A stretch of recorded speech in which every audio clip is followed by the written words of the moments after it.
Coming to you from South Florida, the Casey Ingram Show broadcasts from the heart of the Manatee Pocket, atop the Fish House District and Marina, Port Salerno's hidden gem. Now here's Casey Ingram Unleashed. See him in the shadows, Ingram calls the shots, speaking truth to power where the rebels lost. Voices rising, anger crackles through the air. Casey's beat unleashed, raising hell without a care.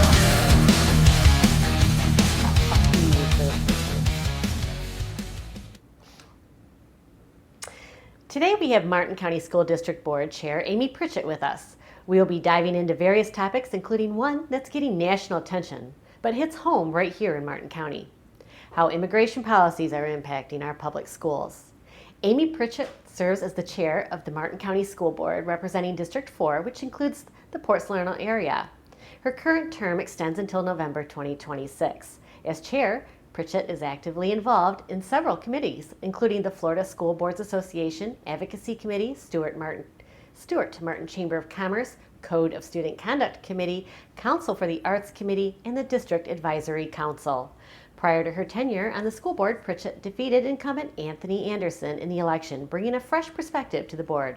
Her leadership has been marked by a commitment to transparency and accountability. Notably, she played a pivotal role in uncovering and addressing a controversial agreement between the district and the teachers' union, which allowed the union president to remain on the district payroll while exclusively working for the union. Pritchett's diligence in this matter highlighted her dedication to ethical governance and fiscal responsibility. Outside of her public service role, Amy has dedicated over 5 years as a committed volunteer with the Humane Society of the Treasure Coast, where she's helped care for and advocate for our county's most vulnerable animals. Her passion for giving back also extends to fighting food insecurity through her work with Community Table, a local nonprofit ensuring no one in our community goes hungry. Whether it's education, animal welfare, or basic human needs, Amy shows up. So Amy, today we're going to have you on here and we're going to dive into all those important topics and more. And I want to let the listeners know, if here on Rumble we're going to be watching for your comments. I really appreciate it when elected officials come here on the show and you're willing to, come here, have the conversation, answer the tough questions if they can. If not, you say you can't, and they'll get back to you. But it's really important to reach out to the community, so I appreciate you being here. Thank you. I'm happy to be here. Thank you, Amy. And before we get into that, I do want to have a moment here to thank my sponsors on the show. If you can cut over to that, Discover Amy. the Fish House District and Marina, Port Salerno's ultimate waterfront escape. Nestled in the heart of Port Salerno and the breathtaking Manatee Pocket, the Fish House District and Marina is your go-to destination for fresh seafood, craft cocktails, and an unforgettable waterfront vibe. Drop anchor at the Pearl, the district's swanky new hotspot, serving up expertly crafted drinks and the freshest catches. Explore the district, unwind by the water, and top off your experience with a scoop or two of the best ice cream in Martin County at Captain Hook's, a local favorite known for its rich, creamy flavors that keep visitors coming back for more. Feeling adventurous? Stretch and relax with aerial yoga at the OM Shack. From laid-back days to lively nights, there's something for everyone. Come see what the buzz is all about. Visit the Fish House District and Marina at 4745 Southeast DeSoto Avenue in Port Salerno, right on the Manatee Pocket, where coastal charm meets excitement. If you love today's show, thank the experts at Impactful Media Group. And if you want your next event, project, or campaign to shine just like this, visit impactfulmedia.com. All right, we are back, and Amy, so much to talk about, and I really want to start out with probably one of the hottest topics nationwide as well as right here in Martin County, and that, of course, is the change in immigration policies. It's impacted everybody in some way or another. Even in conversation with your neighbors, everybody has an opinion. I'm not looking for an opinion, but we just wanted you to walk us through how Martin County schools verify student residency. Okay, Martin County School District can only ask for the address, and they will get an address. We have an obligation to educate every student that comes into our district, and we are not looking at their status, whether they are here illegally or not. So even if we were to find that out, we're not looking to find that out, and if we do, it doesn't change how we educate the student. What is happening now is that the federal government is working with local municipalities to kind of hone in on the criminal aliens that are in our area. And some of the fallout from that is that that criminal alien has a family. And if that is the case, they will be deported. However, we're not looking for it. It comes to us. And that comes down from the federal government. They have ways to find out where people are. They're tracking them. And typically, when we find them, they are then asked, they can either self-deport or they will be deported by someone in the state of Florida. Okay. But we are not in any way, shape, or form looking for students. So you just collect an address from any student? Correct. As you would any student? Correct. And you verify the address is correct. I think when my daughter enrolled, I had to provide my utilities. And that's maybe a tax typically payment. what Okay. happens. And I would say for the most part, we're getting that information. But if we do not get that information, we are still obligated to educate the child. Okay, that's very good to know. We've seen a renewed national focus on immigration enforcement, particularly with the rescinding of the sensitive location protections by the Trump administration. Have you seen impact from this on attendance, on school climate in Martin County? The attendance was fallen. They had a day, it was called Day Without Immigrants. And I can't tell you the exact day it was, but it was a day that was set aside.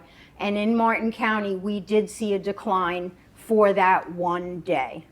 After that, nothing has changed. Okay, so we heard that there was, like Port Salerno was one school, for example, where I think it was reported in the media about half the school was out of attendance, but it was just on that one day. It was called Day Without Immigrants. Okay. And there were other businesses in the area that were also participating in that. They closed. Okay. But once that day was over, the attendance rose back up. up. Have you had to reach out to the immigrant community, and if so, have you tried to ease their concerns, or do you feel like the concerns aren't there anymore? At the school level, the principals are communicating to their population that nobody's going to come on the school grounds. Nobody is looking for you. Okay, all right. That was, I believe, rumored. And then everyone seemed to be up in arms, but there has been no problem whatsoever. I think that's really important to point out, that it is a safe space. The school grounds It's safe, and the children are there to learn, and that's what our purpose is. We are looking to educate the children. Okay, just a couple more questions on Sure. immigration. I think you're doing great. Really, it's a tough topic, and it's one of those things. It is tough because people, if they don't have answers, they create. Yes, and there's an online social narrative, social media. If you give them answers and they don't like the answers, they create. Right. So we are neutral. We are completely neutral as to what we're doing. We are educating our students, and whatever's going on is extraneous. However, there may be some times where a family is deported because there's a criminal alien in their family. In the family, and yes, that's, again, the school didn't determine that. right. If the federal authorities like ICE were to approach the district with a lawful request, how would you handle, or how do you balance your legal obligations to maintain trust in the environment? And it might be one of those families that you're just talking about. So I believe it maybe happened once or twice. It was done very consciously, without any fanfare. The ICE agent would provide the paperwork, but they're not taking students out. So ICE was coming to find out if a family registered with this name is in this school. Okay. So they're not coming to take a student, they're coming to verify that a student that is in that school, that's the family they belong to. Okay, That's okay. the extent. We are not arresting, we are not doing anything like that. Not calling anybody up, turning anybody in, anything like that. Just Correct. Cooperating where you need to.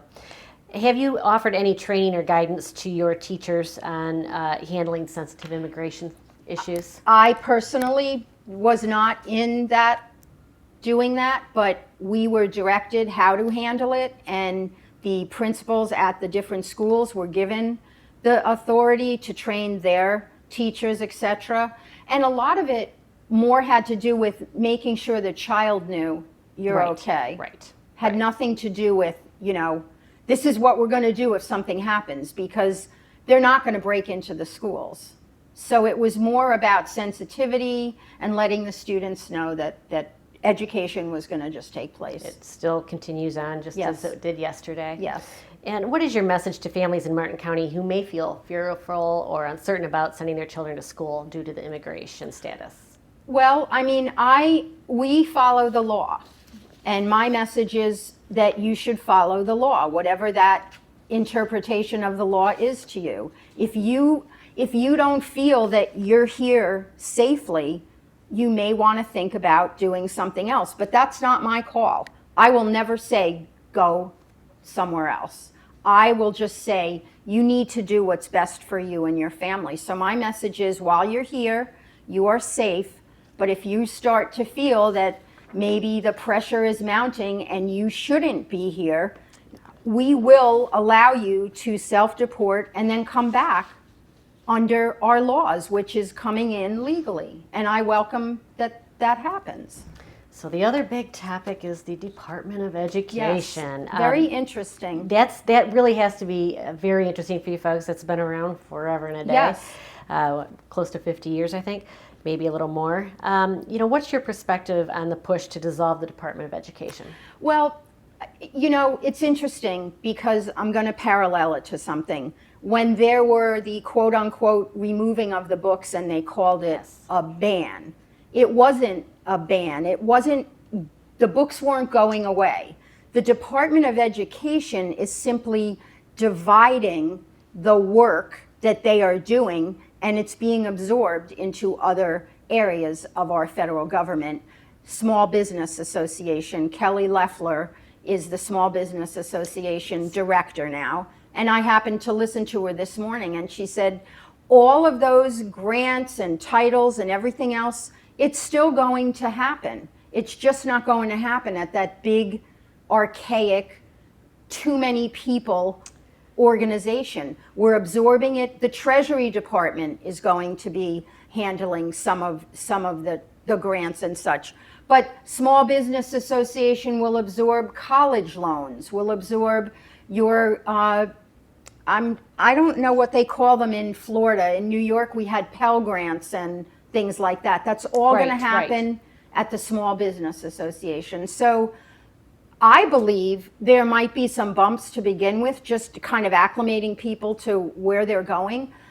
But it's not taking away anything. School lunches, that's another big one. No, school lunches, everything is staying as is. And whether people agree or not, at the state level, it's been handled very well. And our government at the state level doesn't want to lose money where they're using it for different things, but they're getting rid of the waste, fraud, and abuse. And I don't mean to be cliche, but I want people to know that your student may be entitled to more money because they're getting rid of all these people that are getting money that shouldn't be getting money. Right. You can extend that to Medicare and Social Security. If we hone in and get all that away, there's more in the pot for the people who need it, as opposed to we're not taking it away. So education-wise, I feel very comfortable that it is going to be pretty seamless. It's kind of what we talk about here is home rule as well, right? And we talk about that in a lot of different areas, but for school as well, I think that localities and states know better than the federal government. Right. So if you look at it that way as well, you know where the dollars need to be spent better than somebody up in Washington, D.C. Now, I'll give you an example. Recently, Linda McMahon sent out a letter to all the states, and it trickled down to the districts. No more COVID money, people. COVID's over. You don't get this money anymore. And people were getting money and spending it for things that had really nothing to do with education. Right, for sure. And they had evidence of people getting loans that weren't even involved in education. So that money is gone. It's being pulled back. So I like that as well, because COVID's been over for 2.5, Yes, it has. almost 3 years. That's right. Why are we still using dollars from something that is no longer? Surprising it still is. I didn't Yes. realize that, so I'm glad you brought that up. I mean, I still get telemarket calls that say you can apply for a $25,000 loan, COVID. I'm like, what? COVID's long gone. So, do you get federal dollars right now directly as a school district? We do. We get for Title I and things like that, federal programs. Okay. Which will still be available. They just won't be available from the Department of Education. They'll be available from the Small Business Administration or the Treasury Department. Have you seen some of those changes already coming through? Well, just that letter from Linda McMahon to me is a big change, because she's reining in the dollars that shouldn't be there anymore and telling districts, give it back. Yes. You have to give it back. But we do, a lot of our programs are directly from the state. So we're not sitting around waiting and hoping that the federal government is going to give the schools money. Right, right. We're getting it from the state, and DeSantis has done a really good job in doling out the monies. He's boosted teacher salaries. When I moved here, teacher salaries were $37,000. They're up to $51,000 now. That's a big change, and thankfully, and you know, it's $37,000. Everybody knows nobody can live on Nobody that. can live on 51's tough. that. 37's. And the governor realized that, and he said, we have to do something. We have to do something for the teachers. So, and luckily with our millage that passed, we actually had it on the last ballot, because you can no longer ask for sales tax from your community unless it's a general election. Oh, I didn't know that. So we had previously in 2022 gotten 4 years, which would take us to 2026. Okay.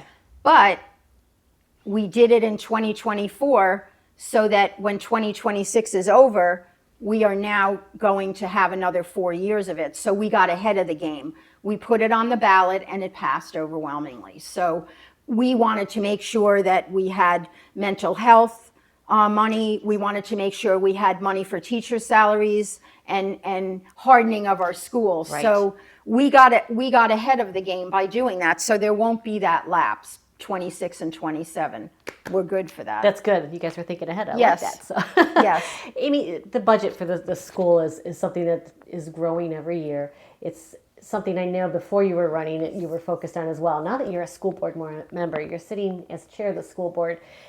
Do you see areas that you can doge and cut back on costs that you want to focus on? We're even going to have a discussion at our next meeting about what the school board itself can cut their budget. But Superintendent Maine has made a commitment to cut about 30% from our school budget. And that's in overlapping,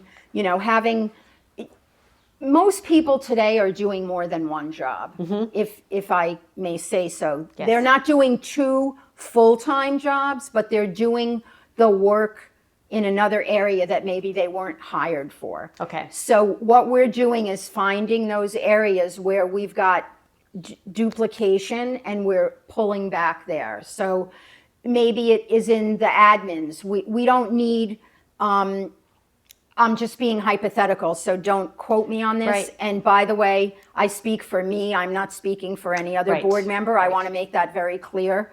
I'm just me. Yes. But say you have 14 admins and you only have 8 positions, so you get rid of 6 because you don't need that overlap. Right. You Instead end of up having having somebody sit there for Correct. They really are needed 24 hours a week. Now you fill in the gaps. And also kind of tightening roles at the director levels. Like they can be a director of more than one thing. So we're finding ways to cut there. And we are facing declining enrollment because of school choice. The dirty word, school choice, to a lot of people. So when you lose students, you lose FTE, which is Your funds. per child equivalent. So if you have a student who's going through the Martin County School District and they decide to go to a charter school or a private school, that's $8,000 that goes away.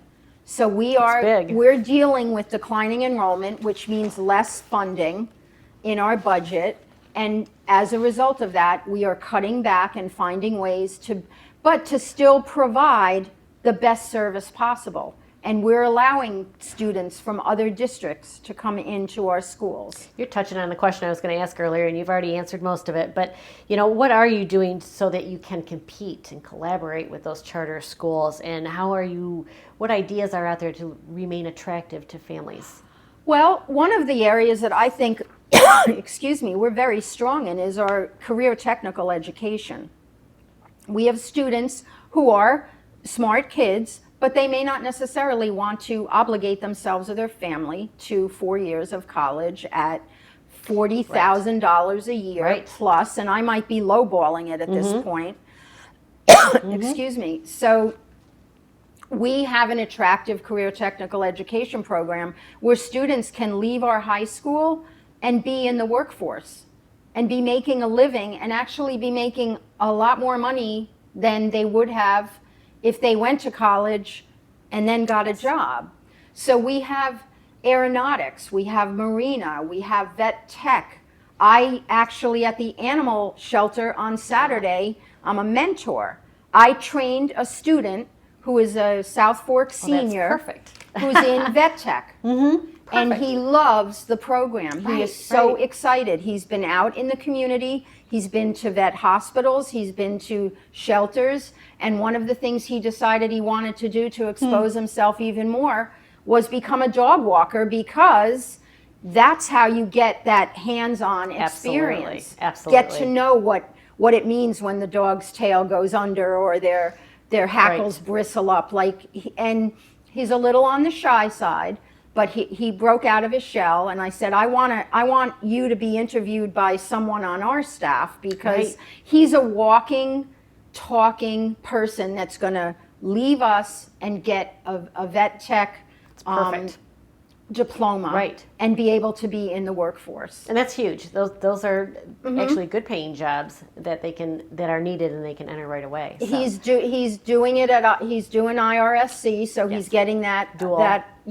And if he decides later on he wants to go to college to be a veterinarian, because you do have to go to college take these classes to do that anyway. You have to take them anyway, but he wants to get out there and work. So we have culinary. I mean, these kids are amazing. The food that they prepare, and they do it on the outside. They're in our local restaurants. They can pop right into maybe one of Kyle G's. I mean, by the time... hint, Kyle. Like 10 restaurants maybe he's got. I mean, and he is employing local kids and young adults. So I find that part, we provide something that the other schools are not providing, other districts. Amy, it's fantastic. I think about when I went to school and none of that was available. So things are really different. Is this something that's fairly new in the last 5 or 10 years, or something that schools... what's new is how robust it's become. We are getting students who otherwise wouldn't come here because they want to work in the culinary program. Or on the other flip side of that, they want to be in some of the college prep programs, IB, ACE, Cambridge. And that's an offering that we are providing, starting as elementary school. If a child comes into elementary and the parents want them on that track, it follows them to middle school and then to high school. So it's a really unique branding of the schools. One school is science and environment, one is leadership and me, one is the IB track. But you also have the CTE element, where a student can actually go to college but still have that CTE background. But we have kids leaving that are plumbers, that are doing AC, that are doing auto. We have an auto repair shop right on the campus at Morgan County High School. It's fantastic. Residents can actually call and get an oil change, get their tires changed. That is not something that I ever saw when I was in school. No, and it was called BOCES. It was technical. And once you left, you're done. But this carries you through to the work. This is fantastic, because for so long our country was no child left behind, and make sure everybody goes to college. And now we've discovered that it really wasn't the best paying jobs, and not everybody's fit for a college degree, nor No. do they like it. And oh, by the way, the trades, we're lacking employment force now. Yeah. So it's fantastic, because this is kind of the melting pot of students and careers and what they're going to Yeah. decide to do in the future. So it's exciting to see schools have expanded. We have ag. Yes. We have kids learn how course to groom a management. golf course. Yes. I mean, and what better place than in Florida to do that? Jump back for 1 second. Crest, appreciate you tuning in. We were talking about teacher pay and how much it has increased. And Crest has noted that the average teacher pay in Florida still ranks 50th in the nation. So I guess we still have a We're ways to number go. one on the Treasure Coast. Okay. For the most Fantastic. part, there's a little group of compression where we have to build on that, but that's what we're working toward. We've eliminated a lot of it, but if you come to Martin County, your entry pay will be $51,000. $51,000. And that is comparable to St. Lucie. Now, Palm Beach, it's a little bit higher, but think about your windshield time. If you're a Martin County resident and you're driving to Palm Beach County every day, the gas and the time that you're spending to get there is Right. that's where your pay is higher. And if you live in Palm Beach County, your expenses are higher. Correct. It's just real Correct. estate, everything costs more there. And talking about teachers a little bit more, you just had an agreement with the school union, in particular with their health insurance long term. So let's talk about that a little bit. Sure. So we broke it into two pieces. We had a policy 6560, which assured retirees that they would have benefits for the rest of their lives. Oh, good. Okay. Okay. We're the only district in the state of Florida that gives teachers benefits beyond when they leave. Wow, I did not So know what that. we do, what all the other districts do, is allow you, so Casey, you leave the district, you can buy into the plan that you had when you were. Okay. What we are doing is we're giving them money to supplement. So if the plan, say the plan is $15,000 a year, and you've been here for 30 years, you will get from the district $6,500 Okay. to pay toward that. Okay. No other district does that, has done that.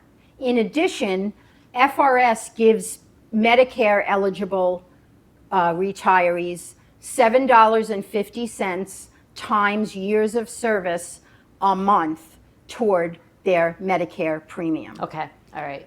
Okay, so quick and dirty, $7.50 times 30, I believe is like $2,270. They're getting that from FRS toward their Medicare payment. Or a $2,100, year. right? $2,270 a year. It Okay. comes out to the $750 a month times 30 years of service, and then you divide that by 12 months. Okay, That's okay. what they're getting a month. Martin County was giving retirees an additional $5 times years of service. Okay. That is continuing for current retirees who are out of our system Okay. and are getting that benefit until 2038. Okay. Okay. All right. So a lot of the insurance is covered. Actually, I'm going to take that back. All right. I reel that back. My apologies. Okay. People who are retired or retire before June 30th of this year, Okay. nothing changes for their benefits. They're going to get their years of service. They're going to get a portion of the health care benefit for the benefit that you, so there's two pieces. There's the Medicare benefit, and then there's the actual health insurance. Okay. They will continue to get that. When they turn 65 currently, they don't get that hunk anymore, but they get that $5 and the $750 for Medicare. Okay. What we did was we broke it into another portion. Teachers who retire after June 30th of 2025, and it's in the working. We haven't voted on it, and it has not been finalized. Okay. We had to bring it to the board. It has to go 2 more times, Got it. and then we vote on it. Okay. So what we voted on was to bring it to the board at a future meeting. It has Okay. to be announced, has to be in the paper. But what is written is that people who retire after June 30th will receive their benefits until 2038. Okay. So if they retire now, because we do have teachers that could retire now, they Right. have 30 years of service, they could leave now and it isn't touched at all. Okay, it's not changed. If they do it after June 30th, they have until 2038, and then they will no longer, they will still be allowed to participate in our program, but they will have to pay for everything. Got it. Okay. This seems well received by all parties. I would Seems say, it's just I would a say opinion. that overall, we've gotten mixed reviews. There are teachers who feel that this was promised to them forever. However, in 2015, long before I came on the board, a second paragraph was added to the policy that said the board has the right to review this at any time and make any changes. This isn't a promise. This can be changed.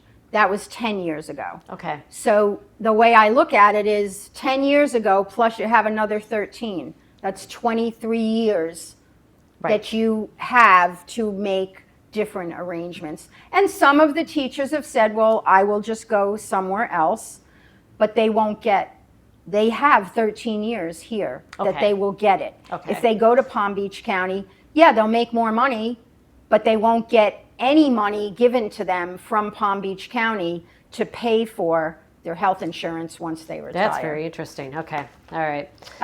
It's long, but, and again, You know- has not been voted on.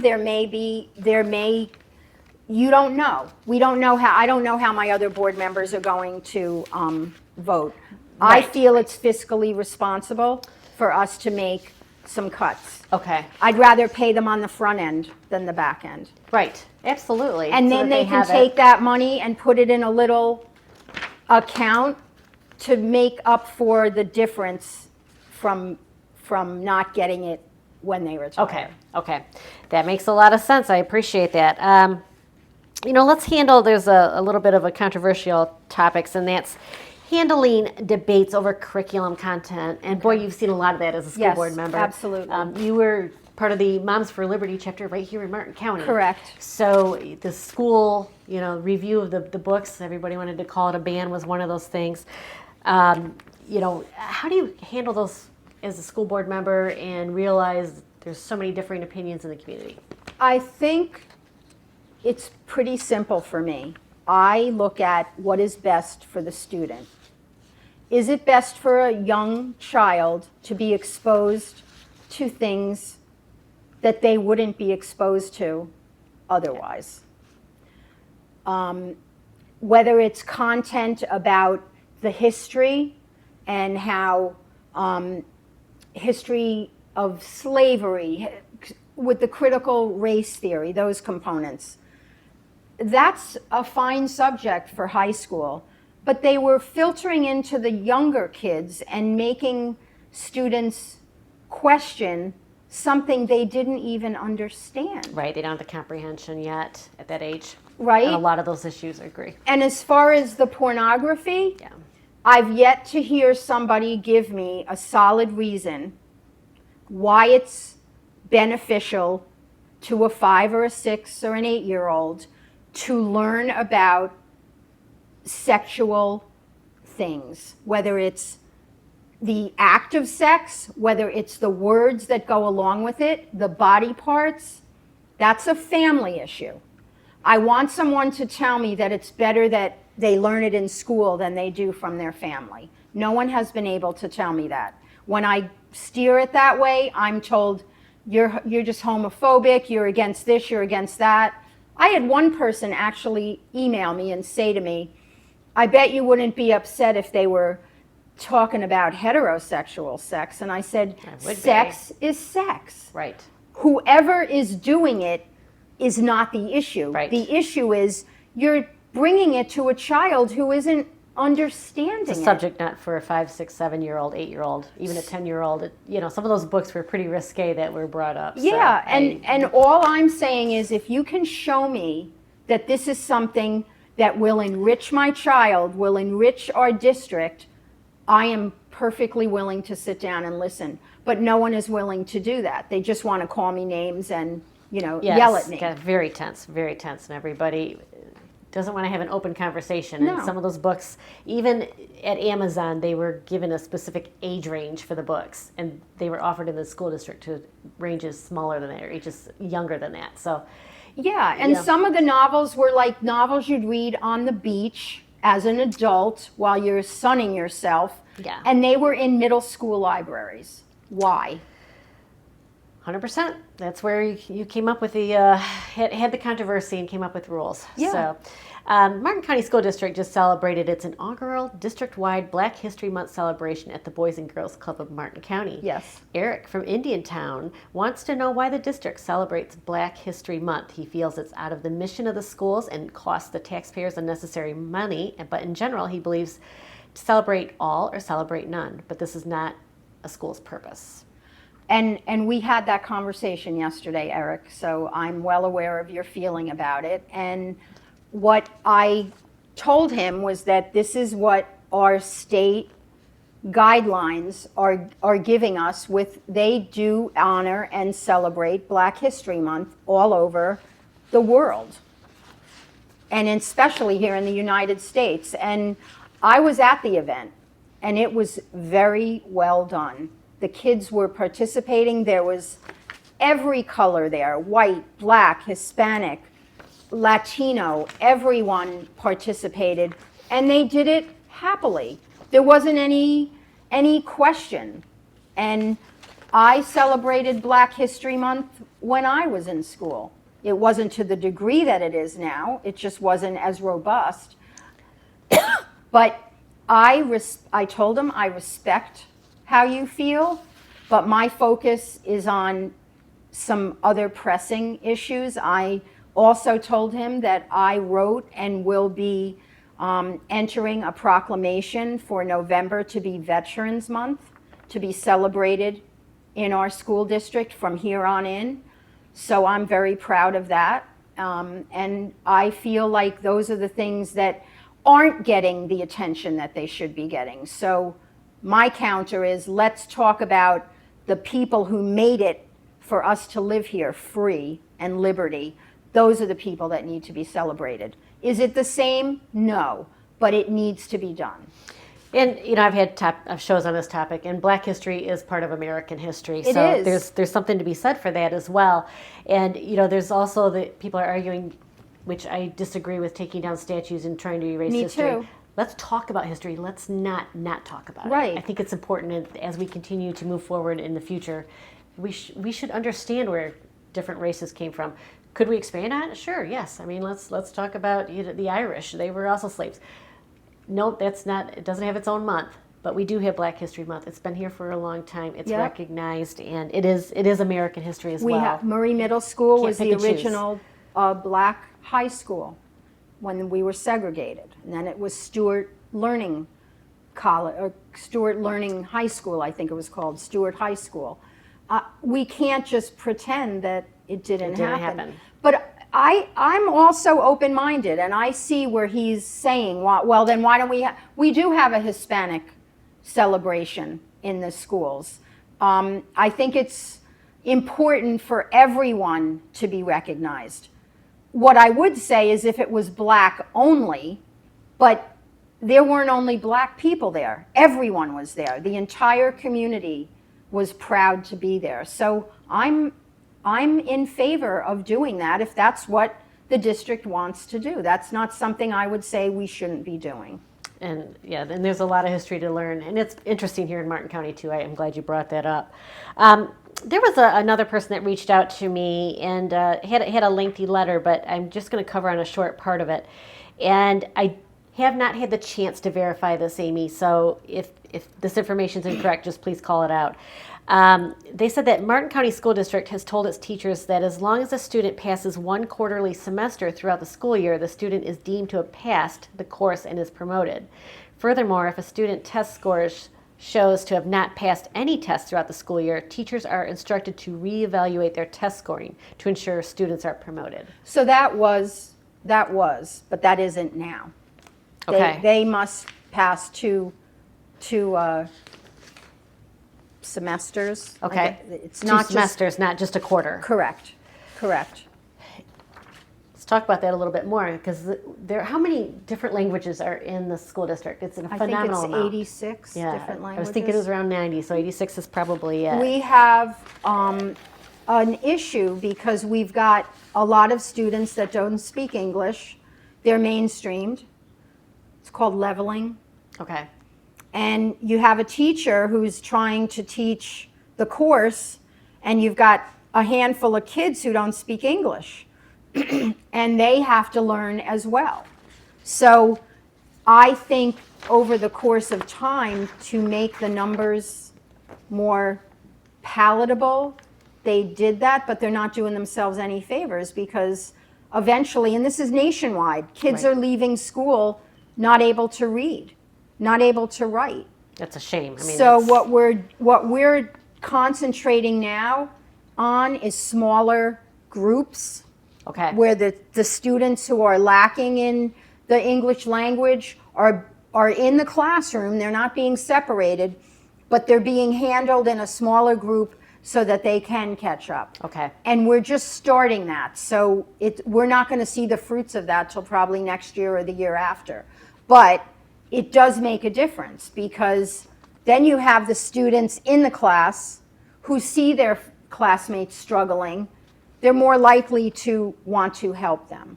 So you're trying to address it. I mean, We're it's addressing it's it. a big issue. Yes, it is a big issue, and we're doing everything that we can. We need more teachers who are bilingual. And you know, we've had cases where the student we didn't have someone who could even translate for them. Right. So we found someone in their home area there that could, and brought them in, and they were able to help. So we're as creative as we can be to get the students. It's a struggle, and I bring this information up, not accusing, but it's a struggle to have the solutions. And when you think about how many different languages as a school district you Yes. have to try and deal with, and you know, this person also noted that the school district had advertised there's open enrollment in all the schools, but they didn't mention Port Salerno, Pinewood, and Warfield, and Because they're at max.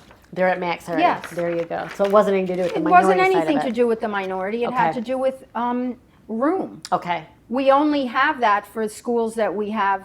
I'll give you another example. We got the district got a letter asking a student who lives in Port St. Lucie, wants to go to Jensen Beach. Please, I want to go to Jensen Beach. Everybody wants She's to go on to a Jensen wait Beach. list. Mm-hmm.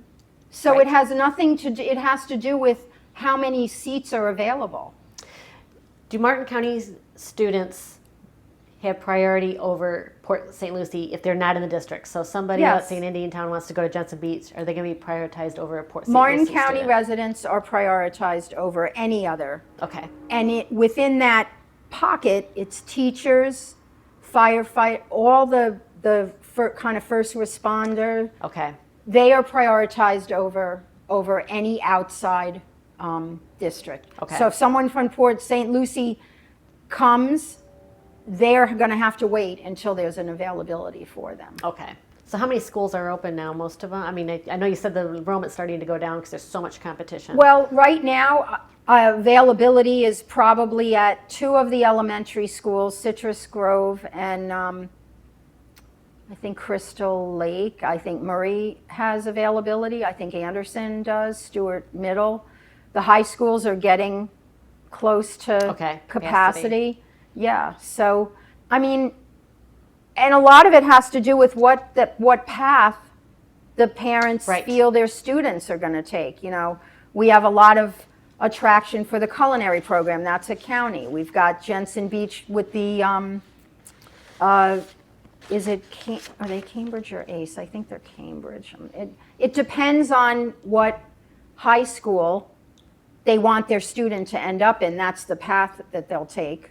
It is interesting because if you're in a Yes. district and your high school has one path and you want your student to go, let's say, to Yes. Jensen Beach, I Jensen Beach does get have priority. people in but- my neighborhood that their kids are going to Jensen Beach. Yes, yes. Because that's the path they want their student to be on. But no, it has nothing to do with the language. It has to do with capacity. Okay, that is good to know. And we've also opened up VPK at more of our elementary schools.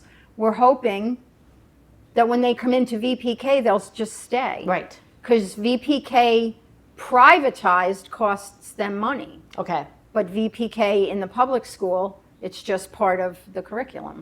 So you opened it up at the elementary school locations?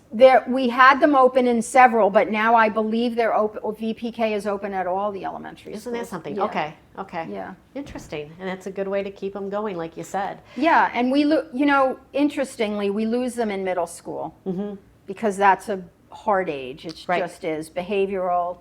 But we've done some the big things this transition year age. that the board really worked hard on. No cell phones in the classroom. It's cut down on bullying and harassing. It's cut down on so much of the behavior problems. We're not getting nearly as much with the vaping, and because we said if you get caught, even if you have the pen and nothing in it, you're going to be treated like you had it. So we have eliminated a lot of those behavior issues that we were dealing with. I mean, when I first came in, I was shocked and bullying and harassing is tied to your cell phone. You take a picture of someone, you throw it All on over. TikTok, you throw it on Snapchat, and suddenly a kid who is mortified to be in the public is all over the place, Can't control it. and then they don't want to go to school. I got to think the teachers really appreciate that rule, by the way, and not only for the bullying aspect, but just for paying attention to the Kids class. are talking to Right, each other, they're right. they're Texting interacting. and- right. Instead of Yes. they're actually participating now instead of And we don't buried in have their we don't phone. have the final numbers. We have to really wait a full year and then some. Okay. But we have seen largely dropping in those complaints, the bullying and harassing, and the cell phone where Yes. it's just now. And the other thing is, which the parents didn't like, was if your student's cell phone gets taken away, you have to come pick it up. They don't get it at the end of the day. Okay. And parents were like, well, I don't want to do that. Well, then, you know what? Don't send your kid. Talk to your kid. Talk to your kid. And guess There's what? rules. Kids learn fast. Right. They're not taking they can have it in their backpack, but they're not taking it out. Excellent. Excellent. So that rule has went over.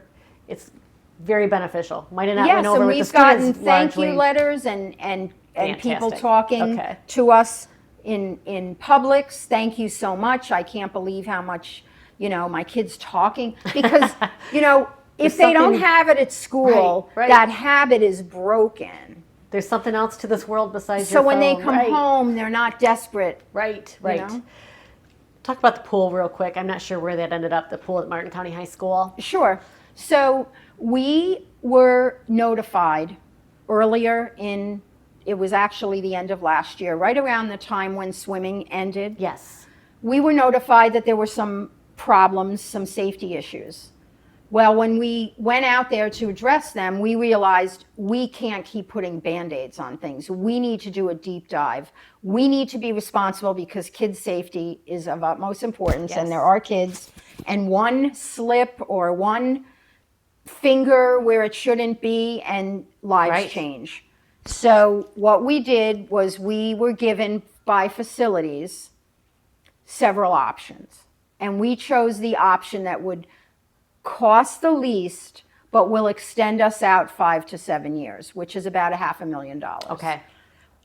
Restriping the bottom of the pool, painted, checking for cracks, doing the electric, getting our when you come out of the pool, the railings. Oh, yes. Yes. All- Okay. We are completely. The locker rooms are going to be shaped Overhauled up. and- Yes. okay. So we timed it pretty well because competitive swimming at the high school, those was over Okay. for the year. Our timeline is that they will be open in time for the next season, which should be August. Okay. Okay. And we've been getting updates regularly at our school board meetings.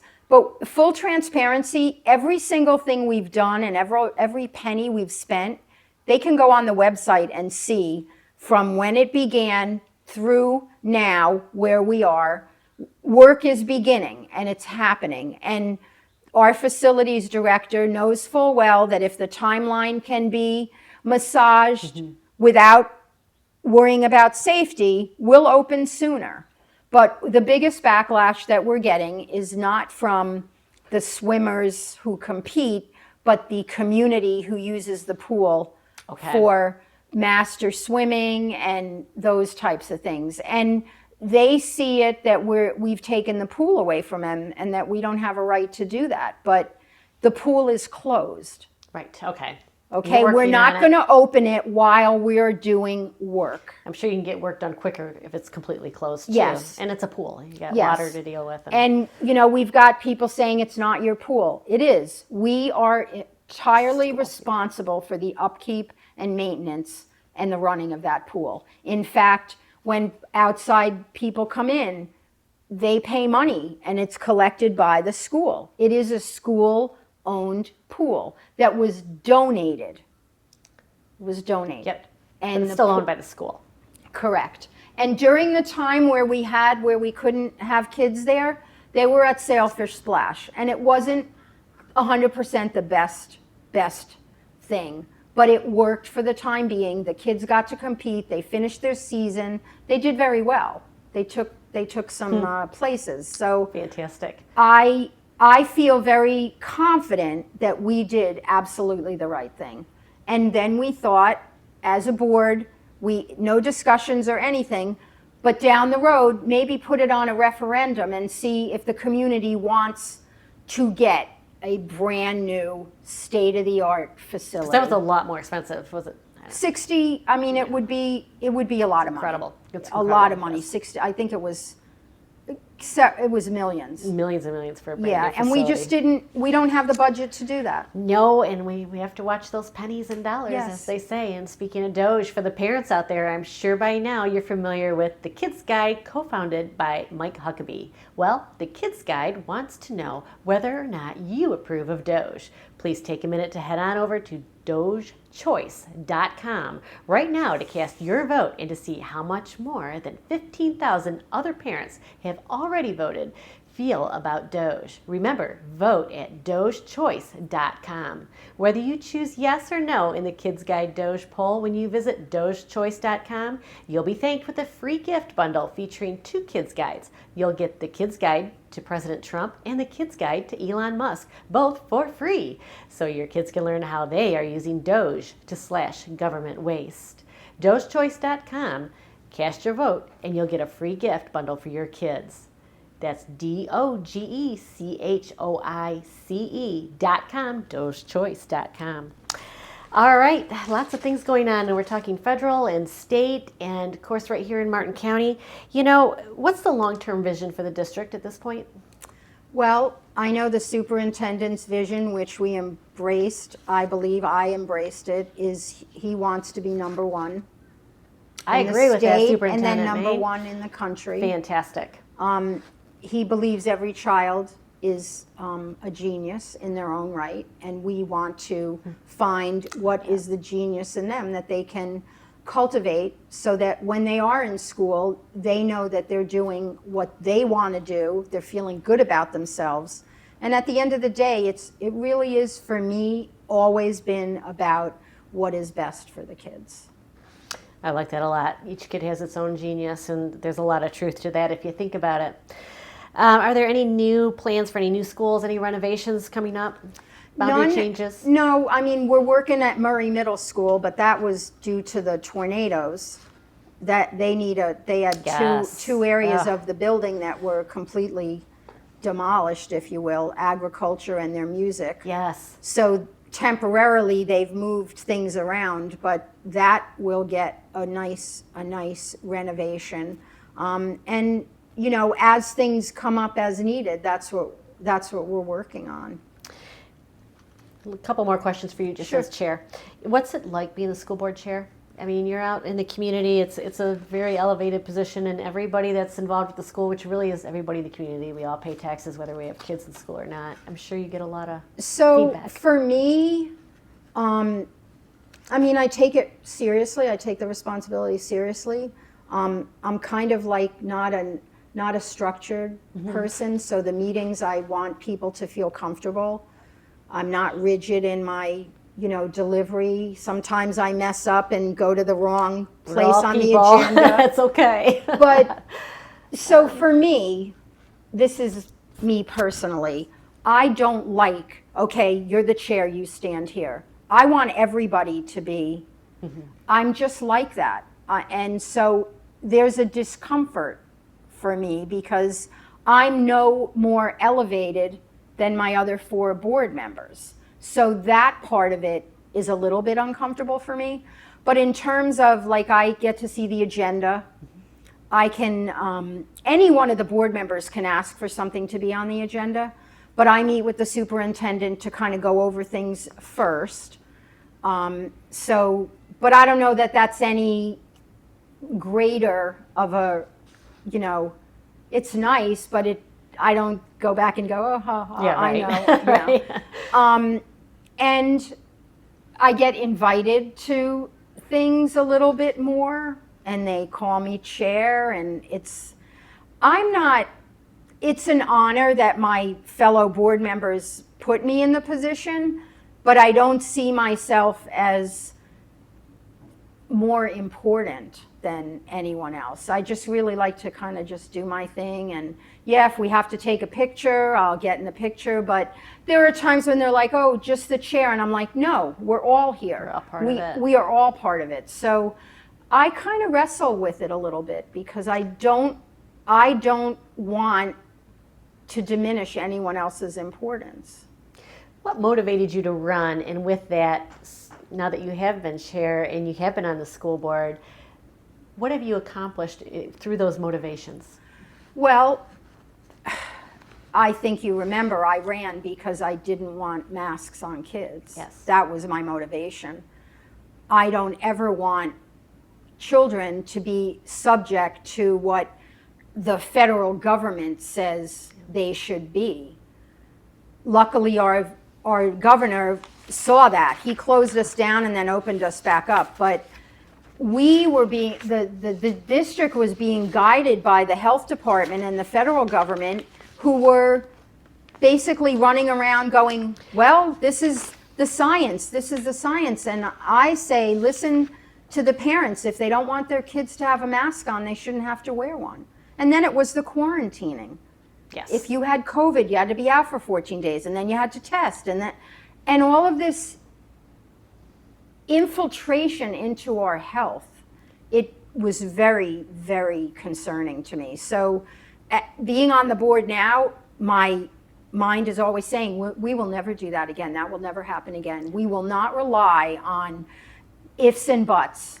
We will rely on people that we trust. And that was part of the problem during that. We lost trust in so many authorities. It's very true. We truly did lose a lot of trust. And I like to say, fear of dying led to lying. Yeah. It's a good way to put it, We Amy. were lied to, and we believed it. Well, not we, Right. but collectively people were Right. so afraid that they were going to die that they believed the lies that were being told. And now, every day, Casey, every single day I read an article about heart and Yes. and long-term things that are happening to young people from the COVID who should have never vaccine. gotten the vaccine. Yes. Yes. You know, if you're an adult and you want to do that, by all means do that. Yes. Individual But choice. don't make our kids do it No. because you're afraid. And that's what happened. So Something as so untested too. Whew. I'm just of the opinion now that never again will we subject our students to that.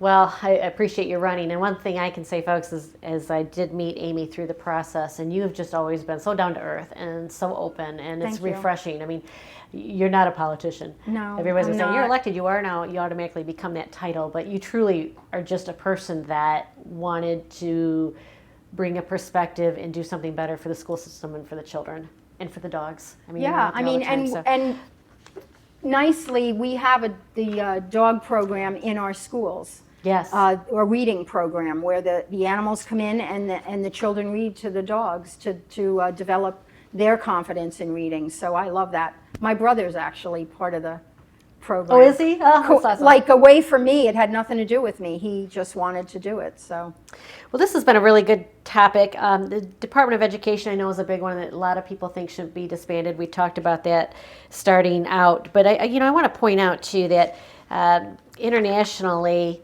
the program for international student assessment tests 15-year-olds, the United States is ranked 28 out of 37 in math and 12th in science, according to Pew Research for Organization for Economic Cooperation and Development countries.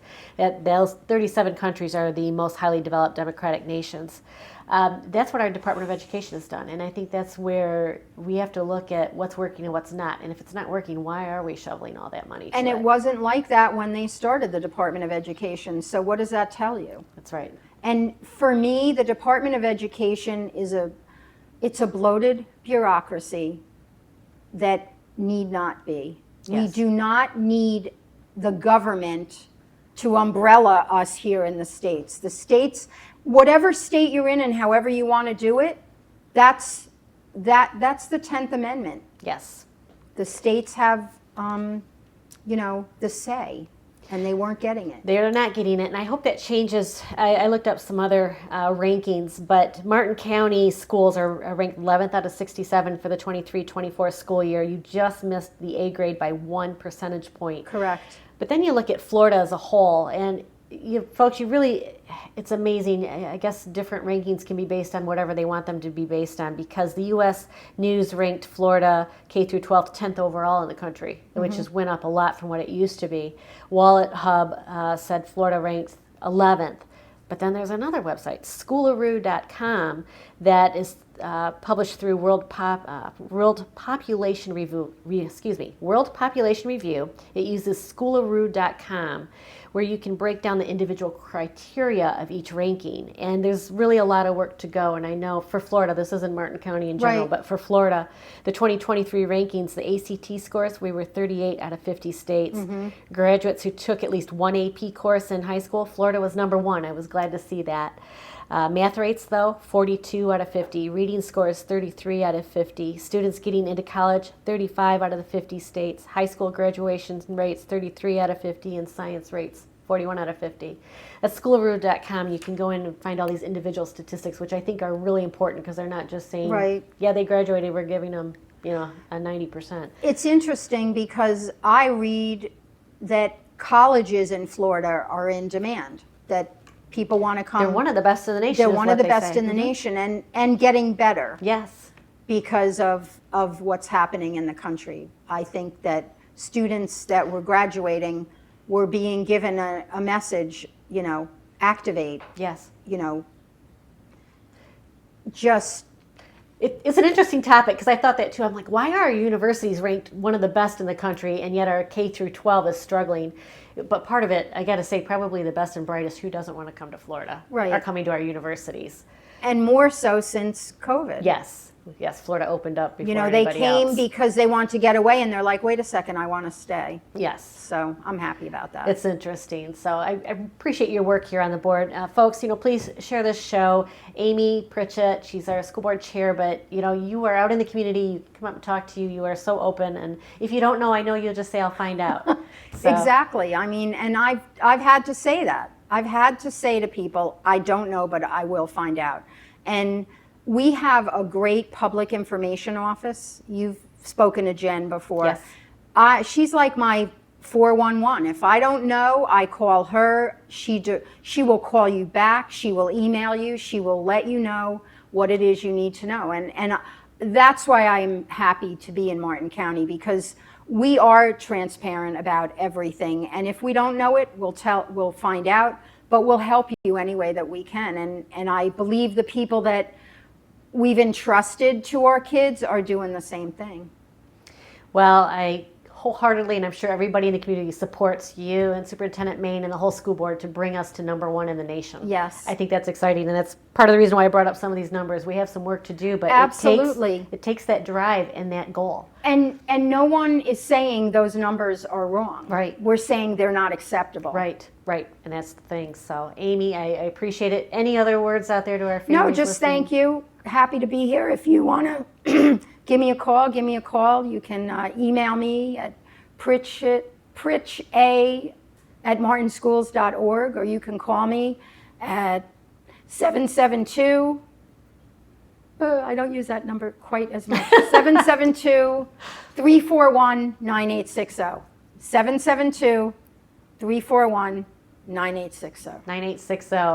Well, Amy, thank you for tackling a tough but important issues with us today. This conversation reminds us that local leadership often stands at the front lines of national debates, that the real people, especially kids, are caught in the middle. We appreciate your insight. And to our listeners, if you found this conversation valuable, don't forget to like, subscribe, and share this episode. We've got more important local voices and issues coming your way, so stay tuned. Next week, I'm going to have Vice Mayor of Stewart on, Commissioner Chris Collins, and we're going to be talking about housing in general and honestly, what I'm terming the death of the American dream. It's very tough for folks to afford a home anymore and get that white picket fence. So that'll be next week, Wednesday at noon on Rumble. Thank you so much. Thank you, Amy.